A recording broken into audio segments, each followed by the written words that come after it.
আপনারা আসসালামু আলাইকুম। কেমন আছেন সবাই? আপনারা তো আমাদের কারখানায় হেল্পার পদে কাজ করতেছেন, তাই না? কতদিন ধরে করছেন? 10 দিন হয়েছে। তো হেল্পার পদে চাকরি পাওয়ার জন্য কি যোগ্যতা প্রয়োজন জানেন?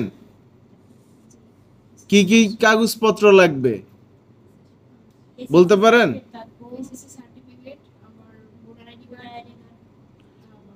এসএসসি বা এসএসসি পাস ছাড়া কি নেয় না?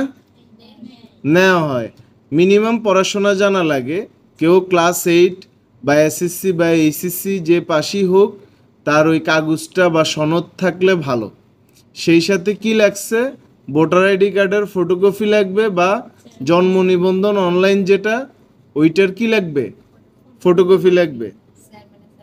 চেয়ারম্যান সার্টিফিকেট লাগবে। আর কি লাগবে? 4 কপি ছবি লাগবে নমিনির জন্য। নমিনির ভোটার আইডি লাগবে, নমিনির ছবি লাগবে। ঠিক কিনা? তাইলে হেল্পার পদে চাকরি পাওয়া যাবে। হেল্পার পদে যে চাকরি পাইছেন, প্রথমে কোথায় আসছিলেন? গেটে আসছিলেন। গেটে আসার পর শূন্য পদের যে শূন্য পদগুলো ফাঁকা ছিল, হেল্পারের ওই পদ অনুযায়ী আপনাদেরকে নিয়োগ করা হয়েছে। বেতন কত টাকা ধরা হয়েছে? 12,500 টাকা, তাই না? হাজিরা বোনাস কত আপনাদের? 400 টাকা। হাজিরা বোনাসের নিয়ম তো জানেন নাকি? আর হচ্ছে কি কি সুবিধা আছে? হেল্পারদের কি সুবিধা আছে? আপনারা ছুটির টাকা পাবেন, বছর হইলে পাবেন। 1 বছর পূর্ণ হইলে আনলিভ পাওয়া যায়। আর কি পাওয়া যায়? ওভারটাইমের হার কত আপনাদের? 64 টাকা 42 পয়সা।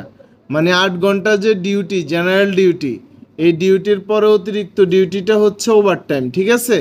ওভারটাইমে হচ্ছে আপনি জেনারেল ডিউটিতে যে মজুরি পাইতেন তার দ্বিগুণ হারে। বুঝতে পারছেন কি না?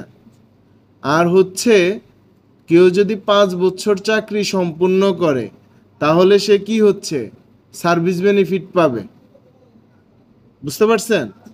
সার্ভিস বেনিফিট হচ্ছে 5 থেকে 9 বছর পর্যন্ত হইলে 14 দিন হারে প্রতি বছরের জন্য সে পাবে, এবং 10 থেকে তার অধিক বছর হইলে প্রতি বছরের জন্য 30 দিন হারে সার্ভিস বেনিফিট পাবে। এবং এইটা হচ্ছে হিসাব বা ক্যালকুলেশন হবে হচ্ছে তার যে বেসিক বেতন ওইটা দিয়ে। বুঝতে পারছি আমরা? এবং আপনারা তো সবাই মেশিন চালানো শিখতেছেন, তাই না? এবং আপনাদের মোটামুটি যে মেশিন চালাচ্ছেন, আপনাদের এই ইমপ্রুভমেন্ট কেমন? নিজেরা কি খুশি কিনা? মানে আপনারা কি মনে করতেছেন যে আসলে ভালো হচ্ছে এটা আপনাদের জন্য? কি প্রসেস শিখতেছেন? তিনজনই ব্যাক পকেট শিখতেছেন। মেশিন কন্ট্রোলে আসছে। তাইলে এটা কিন্তু একটা বড় সুযোগ, তাই না? এটাকে কাজে লাগাইতে পারছেন আপনারা। এই জন্য হচ্ছে আসলে অনেক আপনাদের জন্য শুভকামনা। তো যারা নতুনরা চাকরি নিতে চায়, তারা কি বেকার বসে থাকবে, না চাকরির জন্য চেষ্টা করা উচিত? এই যে আপনারা 10 দিন ধরে চাকরি করতেছেন, পরিবেশ কেমন মনে হয়েছে? খারাপ মনে হয়েছে নাকি? খারাপ মনে হইলে তো বলতে পারেন, অসুবিধার কিছু নেই। কেউ খারাপ আচরণ করছে বা কোনো জিনিস আপনাদের কাছে ভালো লাগে না, এরকম কি হয়েছে?